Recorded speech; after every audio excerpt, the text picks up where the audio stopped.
প্রথমবারের মতো ইন্টারনেটকে নাগরিক অধিকার হিসাবে স্বীকৃতি দেওয়া হয়েছে। দেশে প্রথমবারের মতো অনলাইন জুয়া নিষিদ্ধ করা হয়েছে। প্রথমবারের মতো সাইবার স্পেসে নারী শিশু নির্যাতন এবং যৌন হয়রানিকে শাস্তিযোগ্য অপরাধ হিসাবে স্বীকৃতি দেওয়া হয়েছে। এবং এই আগের যে আইনটা ছিল ডিজিটাল সিকিউরিটি অ্যাক্ট, সেখানকার 9টা ধারা বাতিল করা হয়েছে।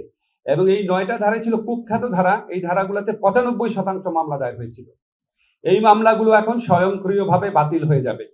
এছাড়া কিছু কিছু যে আর্টিকেল আছে সেগুলিকে পরিবর্তন করা হয়েছে এবং স্পিচ অফেন্স বা কথা বলে বা মতামত প্রকাশ করে যে অপরাধ, সেখানে মাত্র 2টা অপরাধ রাখা হয়েছে। একটা হচ্ছে নারী ও শিশুর প্রতি যৌন নির্যাতনমূলক কন্টেন্ট প্রকাশ, হুমকি দেওয়া। আর এটা হচ্ছে ধর্মীয় ঘৃণা ছড়ানো, যে ঘৃণা ছড়ানোর মধ্যে দিয়ে সহিংসতাকে উস্কে দেওয়া হয়। মানে ধর্মীয় ঘৃণাও এটাকে একটা খুব কঠোরভাবে সংজ্ঞায়িত করা হয়েছে, যাতে ভুল বুঝাবুঝি না হয়, কেউ কাউকে হয়রানি করতে না পারে।